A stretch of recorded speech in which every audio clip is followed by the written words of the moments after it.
నమస్తే అదృష్టం కార్యక్రమానికి స్వాగతం. కుజదోషాలు ఎన్ని రకాలుంటాయి, కుజదోషాలు ఏ విధంగా ఉంటాయి మరియు జాతక సమస్యలకు పరిహారాలు తెలియచేయడానికి మనతో పాటున్నారు ప్రముఖ ఆధ్యాత్మికవేత్త జ్యోతిష్యులు నాగరాజు సుద్దపల్లి. గురుగారితో మాట్లాడదాం, మరిన్ని విషయాలు తెలుసుకుందాం. నమస్తే అండి. నమస్తే. కుజదోషాలంటే వివాహానికి సంబంధించి అని అనుకుంటారు ఎక్కువగా. కుజదోషాల్లో కూడా రకాలు ఉన్నాయంటున్నారు. అసలు కుజదోషాల్లో ఎన్ని రకాలు ఉన్నాయి గురుగారు? నమస్తే, గురుభ్యో నమః. ఇక్కడ జ్యోతిష శాస్త్రం ప్రకారం, శాస్త్రీయ ఆధారం కాదు, జ్యోతిష శాస్త్రం ప్రకారం కుజదోషాలు అనేటువంటివి లగ్నం నుంచి అంతకుముందు కూడా చెప్పుకున్నాం, మళ్ళీ చెప్పుకున్నాం. 2వ స్థానంలోను, 4వ స్థానంలోను, 7, 8 అలాగే 12 స్థానం. అంటే 2, 4, 7, 8, 12 ఈ యొక్క 5 రకాలుగా ఉంటాయి. 5 × 12 అంటే 12 లగ్నాలు ఉంటాయి. అంటే దాదాపుగా 60 ఒక జ్యోతిష్ శాస్త్రంలో 60 కుజదోషాలు ఉంటాయని చెప్పడం జరుగుతుంది. అంటే లగ్నానికి 5 కానీ 12 లగ్నాలు ఉన్నాయి కాబట్టి 12, 5లు 60. వీటిల్లో 2వ స్థానంలో ఉంటే చాలామంది చాలా రకాలుగా చెప్తున్నారు. లగ్నంలో కుజుడిని కూడా దోషంగా ఒకప్పుడు చెప్పారు, కానీ వాస్తవంగా పరిశీలనలో మనకున్న జరిగేటువంటి ఈ కాలంలో చూసినట్లయితే లగ్న కుజుడు దోషాన్ని ఇవ్వటం లేదు. ఈ లగ్న కుజుడు జనరల్గా ఎక్కడైనా రోషంగా ప్రతి ఒక్కళ్ళలో రోషం ఉంటుంది, రోషం లేనోడు ఎవడు ఈ రోజుల్లో. ప్రతి ఒక్కడికి సెల్ఫ్ కాన్ఫిడెన్స్ ఎక్కువ ఈ రోజుల్లో, అలాంటి పరిస్థితులు ఏర్పడ్డాయి. కాబట్టి కాలగమనంలో లగ్న కుజుడు దోషాన్ని ఇవ్వలేదు. 2వ స్థానంలో కుటుంబ సంబంధమైన, వాక్ సంబంధమైన, ధన సంబంధమైన, నేత్ర సంబంధమైన ఇబ్బందులను కలగటం చూసాం. తర్వాత 4వ స్థానంలో మాతృ సంబంధమైన, తర్వాత విద్యా సంబంధమైన, తర్వాత వాహనాల్లో ప్రమాదాలు, ఇటువంటి వాటిల్లో చూసాం. తర్వాత 7 అంటే వివాహము, భాగస్వామ్యము, వీటిల్లో చూసాం. 8 అంటే lower abdomen health issues, reproduce ఆర్గాన్స్లో ప్రాబ్లమ్స్, ఇలాంటి వాటిల్లో చూసాం. 12వ ఇంట్లో అంటే ఖర్చు, వ్యయంతో పాటుగా మనం ఏ విధమైనటువంటి ఇబ్బందులకు గురవుతాం అనేది లగ్నాన్ని బట్టి, ఒక్కొక్క లగ్నాన్ని బట్టి, ఒక్కొక్క స్థానాన్ని బట్టి, ఆ కుజుడు ఉన్నటువంటి స్థానం మిత్రరాశ లేకపోతే శత్రురాశ, అది ఉచ్చస్థానమా స్వస్థానమా, ఇట్లాంటి వాటిని బట్టి ఉన్నాయి. అయితే చాలామంది లగ్న కుజుడిని దోషంగా చెప్తున్నారు కదా, మరి స్వస్థానంలో కుజుడు ఉన్నప్పుడు దోషాన్ని ఇవ్వట్లేదా, స్వస్థానంలో దోషాన్ని ఇవ్వడం చెప్తారు కదా. నిజమైనటువంటి జీవితంలో స్వస్థానంలో కూడా జాతకంలో దోషాలు ఇచ్చినటువంటి జాతకాలు బోలెడని రీసెర్చ్ చేస్తూ ఉంటాం. కాబట్టి దయచేసి గుర్తుపెట్టుకోండి, అక్కడ ఉన్నటువంటి పూర్వీకులు చెప్పినటువంటి దాని ప్రకారం కాకుండా కాలగమనంలో టెక్నాలజీ అంటే నాలెడ్జ్ అనేటువంటిది ఏ విధంగా మారుతూ వస్తుందో మనం చెప్పేటువంటి ఫలితాలు కూడా మారుతూ వస్తున్నాయి. ఇప్పుడు నిన్నే ఎవరో కాదు, దాదాపుగా 12 ఏళ్ల క్రితం కెనడాలో నాకు తెలిసిన ఫ్రెండ్స్ ఉంటే వాళ్ళ పాప పెళ్ళిడికి వచ్చి వాళ్ళు అన్నారట, సంబంధం వచ్చిన వాళ్ళు మాకు తెలిసిన ఆయన దగ్గర చూపించండి అని చెప్పి వాళ్ళకి ఎవరో ఒక యూట్యూబ్లో తెలిసిన వాళ్ళు ఎవరో ఒకరికి ఇచ్చి పంపించారట. ఇది ఎంత అన్యాయం అంటే ఆమె రాత్రి చెప్తే నాకు ఆశ్చర్యం వేసింది, ఎందుకంటే రియాలిటీ నాకు తెలుసు కాబట్టి. ఆ పాప అసలు ఆమె చెప్తుంటే ఆశ్చర్యం వేసింది అనమాట. ఇట్లా కూడా జాతకం చెప్తే మేమందరం ఏమైపోవాలి గురువుగారు, చచ్చిపోతాం మేము. అసలు నాకైతే 3 నెలలుగా నిద్రలేదు, ఎందుకంటే నా నెంబర్ పోగొట్టుకుందంటే ఫేస్బుక్లో ఎతికి మళ్ళీ మెసెంజర్లో నాకు మెసేజ్ చేసింది ఆమె. మళ్ళీ రాత్రి నేను కాల్ చేస్తే రాత్రి మాట్లాడింది, ఏం లేదమ్మా అట్లా కాదు ఇది అని చెప్తే ఆమె 3 నెలల నుంచి నిద్రలేను, ప్రశాంతంగా నిద్రపోతాను నేను. ఎందుకంటే బిడ్డల జీవితం మీద తల్లిదండ్రులు అంత గొప్ప ఆశలు పెట్టుకొని ఉంటారు, దాన్ని మనం నాశనం చేసే హక్కు లేదు. కాబట్టి ప్రతి ఒక్కరి జీవితంలో మీకు తెలిసినట్టు కొన్ని విషయాలు తెలిసినా కొన్ని చెప్పకూడదు. జ్యోతిష్ శాస్త్రం అనే కాదు, ఏ శాస్త్రంలో అయినా సరే. ఇప్పుడు డాక్టర్ అయినా వీడు చచ్చిపోతాడని చెప్పడు, దానికి తగ్గ ట్రీట్మెంట్ చేద్దాం, మనం ప్రయత్నం చేద్దాం అని చెప్తారు. మేము కూడా అలాగే చెప్పాలి, ఎందుకంటే మానసికంగా మనిషిని హింసించకూడదు. ఈ శాస్త్రం అనేటువంటిది ఏదైనా కానీ మనిషిని మానసికంగా ముందుకు తీసుకెళ్లేదానికే తప్ప మన మానవ మనుగడలో పాడు చేసేదానికి కాదు. మీ స్వార్థాలు ఉంటే అవి మేమేం చేయలేం. కాబట్టి శాస్త్రం ఇచ్చింది ఎందుకు అంటే మనిషి జీవితాన్ని బాగు చేసేదానికి. ఓకే అండి, మన కాలర్ ఉన్నారు కర్నూలు నుంచి, శ్రీరాములు గారు. శ్రీరాములు గారు నమస్తే అండి. ఎవరి గురించి తెలుసుకుందాం అనుకుంటున్నారు? మా అబ్బాయి గురించి మేడం. ఓకే, మీ అబ్బాయి పేరు, పుట్టిన తేదీ వివరాలు తెలియచేస్తారా? చెప్తున్నాను. మా అబ్బాయి పేరు విజయ్ నాగేంద్ర కుమార్ మేడం. ఓకే. పుట్టిన తేదీ 16/8/1988 మేడం. రాత్రి 12:30 నుంచి 12:40 మధ్యన మేడం. 12:30 నుంచి 12:40. ఎక్కడ జన్మించారు? కర్నూలు కోస్గి మేడం. కోస్గిలో జన్మించారు. అవును మేడం. ఓకే, మీ అబ్బాయి గురించి ఏం తెలుసుకుందాం అనుకుంటున్నారండి? మ్యారేజ్ ఎప్పుడవుతుంది అని తెలుసుకోవాలని ఉంది మేడం. అలాగండి. ఇక్కడ ఏది చాలా అయింది. అవును, అదే ఎక్కడ చెప్పుకోవడం లేదు స్వామి. అట్లా చెప్తాను. ఇక్కడ మీ అబ్బాయి జన్మలగ్నం వృషభ లగ్నం, రాశి కన్యా రాశి, ఉత్తర ఫల్గుని నక్షత్రం 3వ పాదం. ఈ జన్మజాతకుల లగ్నంలో గురువు, 2వ స్థానంలో కుటుంబ స్థానంలో శుక్రుడు, 3వ ఇంట్లో రవి, 4లో బుధకేతువులు, పంచమ చంద్రుడు, అష్టమంలో శని వక్రించి, అలాగే జాతకంలో 10వ ఇంట్లో రాహు, ఏకాదశంలో కుజుడు ఉన్నాడు. ఇక్కడ చూడండి, మీరు జాతక విశ్లేషణ చేసేవాళ్ళు ఎవరైనా సరే, ఇప్పుడు ఆయనే చెప్పాడు వివాహం కుదరలేదు, మా వాడికి చాలా వయసు అయింది. సప్తమ స్థానాన్ని వివాహానికి చూస్తాం. సప్తమాధిపతి ఎక్కడరా ఉన్నాడంటే ఏకాదశంలో. మరి ఏకాదశంలో సమస్త గ్రహాలు కూడా అధికమైనటువంటి లాభాన్ని, అద్భుతమైనటువంటి స్థానాన్ని ఇస్తాయని శాస్త్రం చెప్తుంది కదా. మరి రియాలిటీలో లేదే, రియాలిటీలో లేదు కదా. ఆ రియాలిటీలో ఎందుకు లేదు అన్నది మనం చూడాలి. ఎందుకంటే సప్తమాధిపతి అయినటువంటి కుజుడు బుధ నక్షత్రం అయినటువంటి రేవతిలో ఉన్నందువల్ల, ఎందుకంటే ఈ కుజుడికి ఆ బుధునికి శత్రుత్వం అని చెప్తారు. అంటే అర్థం ఏమిటంటే, బుధుడిని మనకి శాస్త్రం ప్రకారం ఆయన బుద్ధి కారకుడుగా చెప్తాడు, కుజుడిని పౌరుషానికి కారకుడుగా చెప్తారు, రక్త సంబంధికులుగా పౌరుషానికి. ఇక్కడ సప్తమాధిపతి అయి ఇక్కడ లాభంలో ఉన్నప్పటికీ కూడా ఆయన మిత్ర నక్షత్రం పూర్వాభాద్రలో లేడు, రేవతి నక్షత్రంలో ఉన్నాడు. దానివల్ల వివాహం జరుగుతుంది కానీ ఆలస్యం అవ్వటానికి గల కారణమైంది. సరే, మీ అబ్బాయికి ఖచ్చితంగా వివాహం అవుతుందండి. ఈ నవంబర్ 25 నుంచి వివాహ యోగం ఉంది. ఎందుకంటే గురు మహాదశ వస్తుంది. గురువు జాతకంలో ఇప్పుడు ప్రజెంట్ బాగున్నాడు, పుట్టినప్పుడు బాగున్నాడు. ఆ సప్తమాధిపతి ఎక్కడైతే లాభంలో ఉన్నాడో ఆ లాభస్థానాధిపతి అయినటువంటి గురువు గోచారంలో దశమ స్థానంలో ఉండటం, నవంబర్ ఆ సమయంలో ఆయన లాభస్థానానికి రావటం వల్ల అక్కడ వివాహం కుదిరేదానికి అవకాశం ఉంటుంది. ప్రయత్నం చేసుకోండి. ఓకే అండి, మరో కాలర్ ఉన్నారు వైజాగ్ నుండి, గీతారాణి గారు. నమస్తే అండి. అండి, ఎవరి గురించి తెలుసుకుందాం? మా బాబు గురించి అండి. ఓకే, బాబు డీటెయిల్స్ చెప్తారా? 5 ఓకే 8 1997 అండి. ఓకే, సమయం మధ్యాహ్నం 12:48 వైజాగ్ లోనే జన్మించారా? వైజాగ్ లోనేనండి. ఓకే, బాబు గురించి ఏం తెలుసుకుందాం అనుకుంటున్నారు? అదే పెళ్లిని కెనడాలో మాస్టర్స్ చేస్తున్నాడు, పెళ్లి ఉద్యోగం గురించి అండి.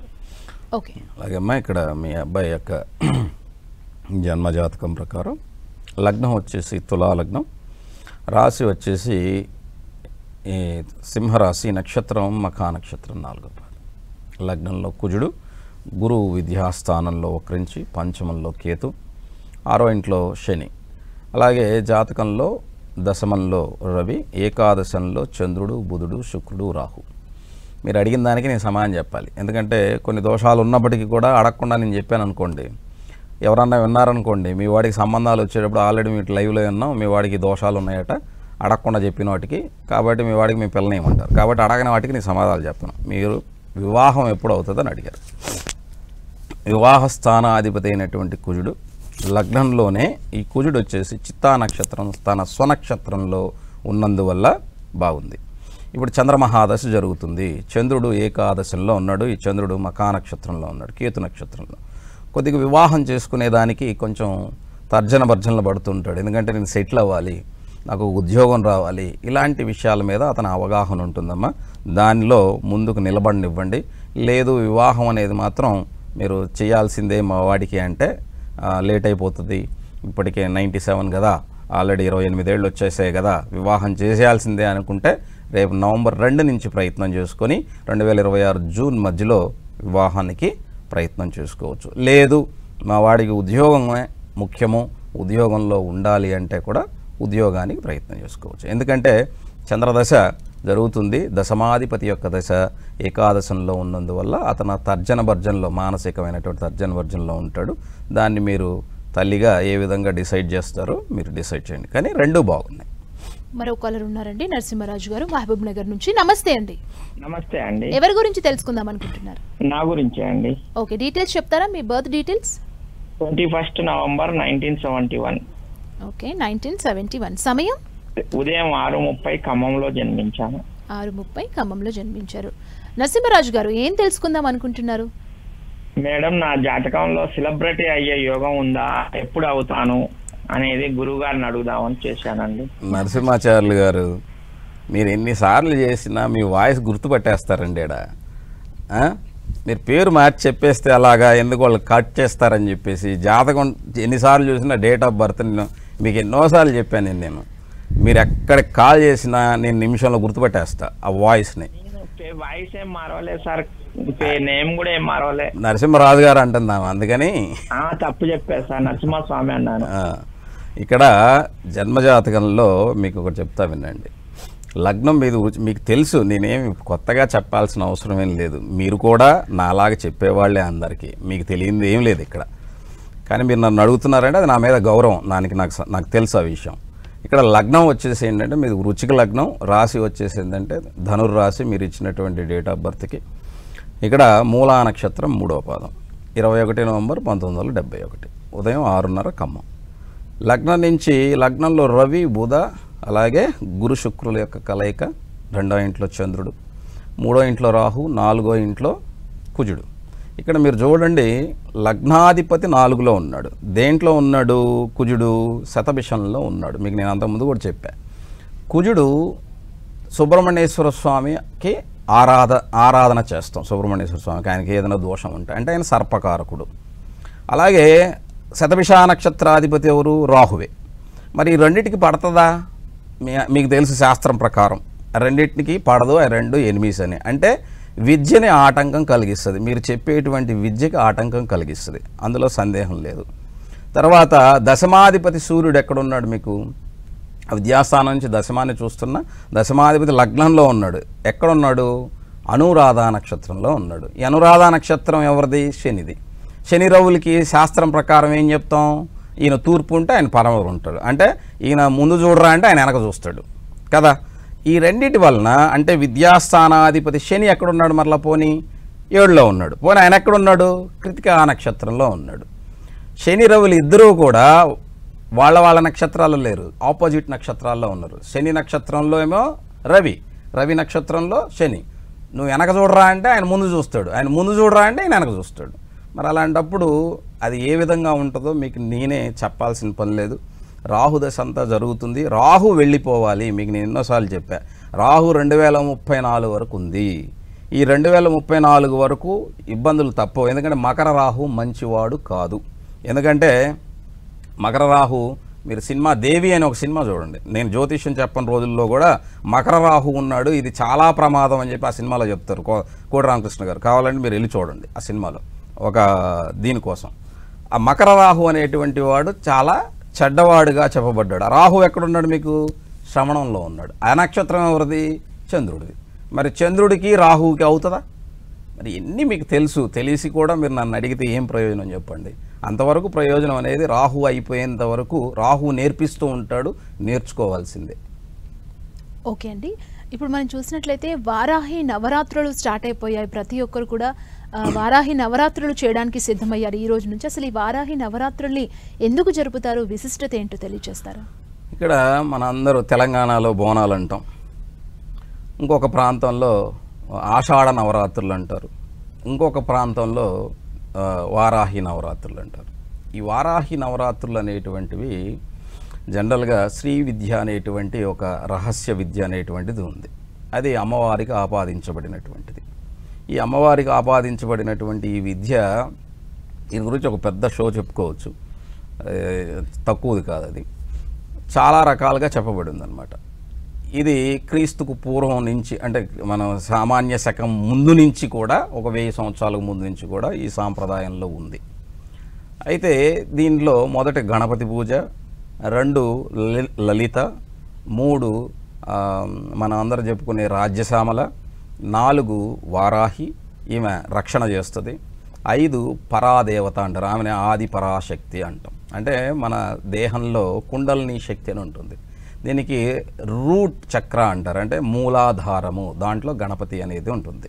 అంటే ఫస్ట్ నువ్వు చేసే పూజ, మొదటి పూజ ఏంటి? గణపతి పూజ చేస్తారు. అది ఎందుకు చేస్తారంటే ఫస్ట్ నువ్వు మొదలు పెట్టేటప్పుడు, అంటే నీ రూట్ స్టార్ట్ చేసేటప్పుడు ఎటువంటి ఆటంకం కలగకూడదని చెప్పి మనం విత్తనాలు వేసేటప్పుడు కూడా రూట్స్ బాగా కిందకి దిగాలని భూమిని బాగా చదును చేసి అందులో ఉన్న రాళ్ళు రప్పులు అన్నీ తీసేసి భూమిని మెత్తగా తయారు చేస్తాం. అప్పుడే రూట్ త్వరగా కిందకి వెళ్తుంది. ఆ విధంగా మనలో ఉండేటువంటి ఆ రాళ్ళు రప్పలనే అజ్ఞానాన్ని తొలగించేందుకు ఫస్ట్ చేసేది గణపతి పూజ. అదేది తెలియకుండా విఘ్నాలు వస్తాయి. ఆ విఘ్నం అంటే ఏమిటి తెలియాలి ఫస్ట్. అలాగా అందులో ఈ పరాదేవతకు సంబంధించిన శ్రీ విద్యలో ఈమెని సైన్యాధిపతిగా చెప్పబడుతుంది. ఇప్పుడు మీరు ఇందాక అడిగారు నన్ను, ఎవరు పవన్ కళ్యాణ్ గారు కూడా వారాహి పూజలు అవి చేస్తారు, మేము చూసాము. ఇప్పుడు ఆయన చేశాడు, వచ్చాడు, ఇప్పుడు ఆయన కూడా సైన్యాధిపతిగానే ఉన్నాడు కదా మనం చూసినట్లయితే. కాబట్టి ఇక్కడ చాలామందికి కొన్ని అర్థాలు తెలియదు, దానివల్ల ఏవో అనుకుంటుంటారు. ఈ వారాహి నవరాత్రులని 9 రోజులు చేస్తారు. మన అందరికీ దసరా నవరాత్రులే తెలుసు, చాలా నవరాత్రులు ఉన్నాయి. శ్రీ విద్యలో చాలా నవరాత్రులు వస్తూ ఉంటాయి. కాబట్టి వీటిని ఒక్కొక్కళ్ళు ఒక్కొక్క ప్రాంతంలో ఆచారంగా భావించేవాళ్ళు చాలామంది ఉన్నారు. కాబట్టి ఈ వారాహి నవరాత్రుల్ని చేసేవాళ్ళు చాలా నిష్టగా చేసుకుంటే దానివలన ఆత్మరక్షణతో పాటు మనకున్నటువంటి సమాజంలో రక్షణ లభిస్తుందని విశ్వసిస్తారు. ఓకే అండి, మనకు విజయవాడ నుంచి వెంకట పద్మావతి గారు ఉన్నారు. నమస్తే అండి. విజయనగరం. నమస్కారం అండి. ఎవరి గురించి తెలుసుకుందాం అనుకుంటున్నారు? మా అబ్బాయి గిరీష్ గురించి అండి. ఓకే, డీటెయిల్స్ చెప్తారా గిరీష్వి? 2004 ఓకే, అక్టోబర్ 22 శుక్రవారం నాడు పుట్టాడండి. సాయంత్రం 4-4:30 మధ్యలోని ఎస్కోట. 4:30 మధ్యలో ఎస్కోట. ఎస్కోట, విజయనగరం డిస్ట్రిక్ట్ ఎస్కోట. శృంగవరపు కోట. అవునండి. చెప్పండి తల్లి. బాబు ఇప్పుడు బీటెక్ 4th ఇయర్ వచ్చాడండి. భవిష్యత్తు ఎలాగుంటుంది, క్యాంపస్ సెలక్షన్స్ జరుగుతున్నాయి, తన మ్యారేజ్ లైఫ్ ఎలాగుంటుంది, తన ఆరోగ్యం? అలాగేమ్మా, ఇక్కడ మీ అబ్బాయి జన్మ లగ్నం కన్యా లగ్నం, రాశి మకర రాశి, నక్షత్రం శ్రవణ నక్షత్రం 3వ పాదం. లగ్నంలో గురువు కుజుడు, 2వ ఇంట్లో రవి, కేతువు బుధుడు, పంచమ చంద్రుడు, అలాగే అష్టమ రాహు, ఏకాదశంలో శని, 12వ ఇంట్లో శుక్రుడు. కుటుంబ ధనాధిపతి భాగ్యాధిపతి అయినటువంటి శుక్రుడు వ్యయంలో ఉండటం, వ్యయాధిపతి ధనంలో నీచ స్థానంలో. పరివర్తన యోగం ఉంది కాబట్టి పర్వాలేదు, అది లేకపోతే చాలా ఇబ్బందులు పడేదానికి అవకాశం. ప్రస్తుతం రాహు మహాదశ జరుగుతుంది. రాహు అష్టమ స్థితిలో ఉన్నాడు, అది కేతు నక్షత్రంలో ఉన్నాడు. ఈయన ఇప్పుడు మీరు అడిగారు జాబ్ వస్తుందా అని అడిగారు. ఎందుకంటే రాహులో బుధుడే జరుగుతున్నాడమ్మా. ఈ డిసెంబర్ 18 లోపుగా ఆయనకు ఒక అవకాశం ఉంది. ఇక్కడ కానీ ఈ అవకాశాన్ని ఈయన కరెక్ట్గా అంటే భయపడకుండా ఆయన చదువుకున్నటువంటి దానికి ఎక్కడైనా ఇంటర్వ్యూకి వెళ్ళినప్పుడు మార్కులు తక్కువ ఉన్నా పర్వాలేదేమో, కానీ మనం చెప్పేది ఎదుటి వాళ్ళకి కమ్యూనికేషన్ చాలా ఖచ్చితంగా ఉండాలి. అంతే తప్ప ఆము అన్నాం అనుకోండి, మనకు వచ్చినా కూడా వాడికి రాదేమో అని చెప్పి ఒక అభిప్రాయం ఏర్పడుతుంది. అలాంటిది ఇది వద్దు. ఏదైనా చెప్పాలనుకుంటే నిక్కచ్చిగా స్ట్రైట్గా తప్పైనా ధైర్యంగా చెప్పగలగాలి. అలా చెప్పగలిగితేనే అతనికి అవకాశం ఉంటుంది, అది చెప్పండి. అది లేదనుకోండి మరలా ఆలస్యం అవుతుంది. ఎప్పటి వరకు 2 years పడుతుంది, అంటే నవంబర్ తర్వాత అంటే 1.5 year పడుతుంది. ఈ 1.5 yearలో ఏదైనా కోర్స్ నేర్చుకోవటం లేదా ఫర్దర్ స్టడీస్కి వెళ్ళేదానికి ప్లాన్ చేసుకుంటే బాగుంటుంది. మరో కాలర్ ఉన్నారండి, గుంటూరు నుంచి శివకుమార్ గారు. నమస్తే అండి. నమస్తే అండి. ఎవరి గురించి తెలుసుకుందాం అనుకుంటున్నారు? నా గురించి తెలుసుకుందాం. ఓకే, మీ బర్త్ డీటెయిల్స్ ఇస్తారా? నా పేరు గుంటూరు నుంచి మాట్లాడుతున్నానండి. ఓకే, డేట్ ఆఫ్ బర్త్ వచ్చి 16/8/1985 అండి. ఉదయం 8:08 అండి. ఓకే, ఏం తెలుసుకుందాం అనుకుంటున్నారండి? ఏ జీవితంలో ఇంతవరకు వచ్చిన ఇంకా సెటిల్మెంట్ ఏం జరగలేదండి. జీవితం చాలా ఇబ్బందిగా ఉంటుంది, ఆర్థికంగా చాలా ఇబ్బందిగా ఉంటుందండి. కొంచెం మా మదర్ అనారోగ్య కారణం చేత కొంచెం చేస్తున్న ఉద్యోగం కూడా వేడాల్సి వచ్చేసింది. ప్రస్తుతం కొంచెం ఆర్థిక సమస్యలతో ఇబ్బందిగా ఉంటున్నానండి. ఏం జీవితం ఏంటి, ఫైనాన్షియల్గా ఎలా ఉంటుంది, సెటిల్మెంట్ ఎలా ఉంటుంది తెలుసుకుందామని గురుగారికి కాల్ చేస్తున్నాను. గురుగారికి నమస్కారం. నమస్తే అండి. ఇక్కడ మీరు ఇచ్చినటువంటి డేట్ ఆఫ్ బర్త్కి సార్ 16th August 1985 ఉదయం 8:25 ఆ ప్రాంతంలో. లగ్నం కన్యా లగ్నం, రాశి వచ్చేసి మీది కర్కాటక రాశి, ఆశ్లేష నక్షత్రం 3వ పాదం. లగ్నంలో కుటుంబ స్థానంలో ధనస్థానంలో ఇక్కడ ధనాధిపతి దశమంలో ఉన్నాడు. దశమంలో వచ్చేసి ఇక్కడ జాతకంలో శుక్రుడు ఉన్నాడు. ఇక్కడ కుటుంబ భాగ్యాధిపతి అయినటువంటి శుక్రుడు దశమంలో ఉన్నాడు. అయితే మీకు ఇక్కడ పంచమాధిపతి 6వ స్థానాధిపతి రెండిటికి అధిపతి శని ఉచ్చస్థానంలో ఉన్నా బాగుండేది, ఉంటూ కేతువుతో ఉన్నాడు. అది కూడా 28 డిగ్రీల్లో ఉన్నాడు, అంటే ఉచ్చస్థానాన్ని వదిలేసి వెళుతున్నాడు అనమాట, అంటే పక్క 30 డిగ్రీలు వెళ్తున్నాడు. దానివల్ల ఏమంటే మొదట్లో పుట్టినప్పుడు మనం చాలా గొప్పగా అన్ని విధాలా మనకి కనపడ్డా ప్రయత్నంలో భాగంగా అవి దోషాన్ని ఇస్తూ వస్తాయి. ఇప్పుడు చంద్రమహాదశ జరుగుతుంది, చంద్రుడు లాభంలోనే ఉన్నప్పటికీ కూడా కుజుడు అక్కడ నీచ స్థానంలో ఉన్నాడు. ఎందుకంటే మీ జాతకంలో సెటిల్మెంట్ ఎప్పుడు ఉంటుంది అని అడుగుతున్నారు సార్. 2027 జనవరి వరకు మీరు చాలా ఇబ్బందులు పడాలి సార్. ఇబ్బందులు అంటే ఏదో ఇదైపోతుందని కాదు, వాటన్నిటినీ తట్టుకొని నిలబడుతూ ముందుకు వస్తే ఆ చంద్రుల్లో గురువు వచ్చాక మీకు అనుకూలంగా ఉంటుంది.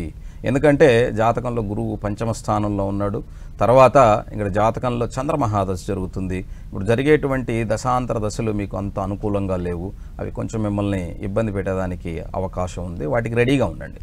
నెగిటివ్ థింకింగ్ మాత్రం పెట్టుకోకండి. నెగిటివ్ థింకింగ్ వల్ల మీరు మానసికంగా బలహీనమయ్యేదానికి, ఇప్పటి వరకు ధైర్యం ఉన్నది జారిపోతుంది, అలాంటిది చేసుకోకండి. ఎందుకంటే చంద్రుల్లో రాహు వస్తున్నాడు, ఈ రాహు నెగిటివ్ థింకింగ్ని ఇస్తాడు, వాటి వల్ల మనం ఇబ్బంది పడేదానికి మానసికంగా అవకాశం ఉంటుంది. కాబట్టి మీరు కొంచెం ఓపికగా ఉంటే, అంటే 1.5 year ఉంది సార్ అని అనుకోకండి. 1.5 year అనేది నిమిషాల్లో గడిచిపోతుంది ఈ రోజుల్లో. అప్పుడే జనవరి అంటే సంవత్సరం ఇప్పుడు 6 నెలలు అయిపోయిందా అనిపిస్తుంది, సంవత్సరంలో 6 నెలలు జరిగిపోయినాయా అనిపిస్తుంది. అంత త్వరగా ఈ కాలం జరిగిపోతూ ఉంటుంది. కాబట్టి కొంచెం ఓపికగా ఉంటే మీకు ఇబ్బంది లేకుండా ఉంటుంది. చంద్రదశ జరుగుతుంది కాబట్టి చంద్రుడు బుధుడితో, కుజుడితో, రాహుతో కూడా ఉన్నాడు కాబట్టి మీరు లలితా సహస్రనామాన్ని ప్రతిరోజు పారాయణం చేసుకోండి. దానివల్ల మీకు మానసిక ధైర్యం అనేటువంటిది వస్తుంది. ఈరోజు ఇప్పుడే చెప్పాం, వారాహి నవరాత్రులు జరుగుతున్నాయి, చక్కగా ప్రతిరోజు అమ్మవారి గుడికి వెళ్ళండి, అమ్మవారి యొక్క ఆశీర్వాదం పొందండి. మరో కాలర్ ఉన్నారండి, తెనాలి నుండి సరళ గారు. సరళ గారు నమస్తే అండి. ఎవరి గురించి తెలుసుకుందాం అనుకుంటున్నారు? నా గురించేనండి. ఓకే, మీ డీటెయిల్స్ చెప్తారా? 17/4. ఓకే, 95. సమయం రాత్రి 11:33. రాత్రి 11:33. ఎక్కడ జన్మించారు? గుంటూరు అండి. గుంటూరులో జన్మించారా? ఏం తెలుసుకుందాం అనుకుంటున్నారు సరళ గారు? వివాహం ఎప్పుడవుతుంది, భవిష్యత్తు. ఓకే అండి.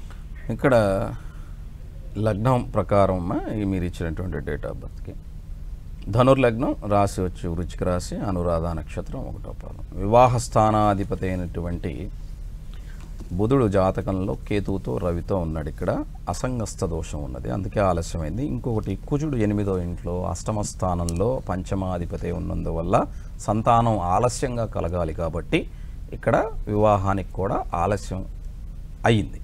ఇక్కడ బుధ దశలో గురువు ఈ డిసెంబర్కి అయిపోతుందమ్మా, నెక్స్ట్ డిసెంబర్కి అయిపోతుంది. ఈ జాతకరీత్యా కొద్దిగా సమయం తీసుకుంటుంది. ఎందుకంటే మీ అందరికి చాలామంది చెప్తుంటూ ఉంటాను, కుజదోషం ఉన్నటువంటి వాళ్ళకి అష్టమ సప్తమ స్థానాల్లో 30 దాటితేనే పెళ్ళి అవుతుంది, 32 అట్లాగా. ఎందుకంటే చాలా ప్రాక్టికల్ లైఫ్లో నేను చూసింది చెప్తున్నాను. అంటే కొంతమందికి 29లో అవ్వచ్చు, 30, కానీ తొందరగా అయితే ఈ ఏజ్లో సమస్యలు వచ్చినటువంటి వాళ్ళని కోకొల్లలుగా చూస్తూ ఉంటాం రీసెర్చ్లో భాగంగా. కాబట్టి ప్రాక్టికల్గా ఏంటంటే కొద్దిగా సమయం అనేది ఖచ్చితంగా పడుతుందమ్మా, అంతవరకు వేచి ఉండవలసిందే. ఓకే అండి, రేపు ఏ టాపిక్తో కలుద్దాం గురువు గారు? ఈరోజు చాలామంది సరదాగా అంటుంటారు కదా, ఏమని, మంత్రాలకు చింతకాయలు రాలుతాయా? అసలు చింతకాయల అన్నది ఆ పదం ఎలా వచ్చింది అన్నది మీకు నేను చెప్తాను. మంత్రాలకు చింతకాయలు రాలుతాయా రాలవచ్చు చెప్తారు మీకు ఖచ్చితంగా. ఓకే గురువు గారు, ఈరోజు అనేక విషయాలు తెలియజేశారు. మా కాలర్స్కున్న సమస్యలకు కూడా పరిష్కార మార్గాలు తెలియజేసినందుకు ధన్యవాదాలు గురువు గారు. నమస్తే. చూశారు కదా, ఇది వాటి అదృష్టం కార్యక్రమం. మరో కార్యక్రమంతో మళ్ళీ కలుద్దాం. చూస్తూనే ఉండండి 10 TV.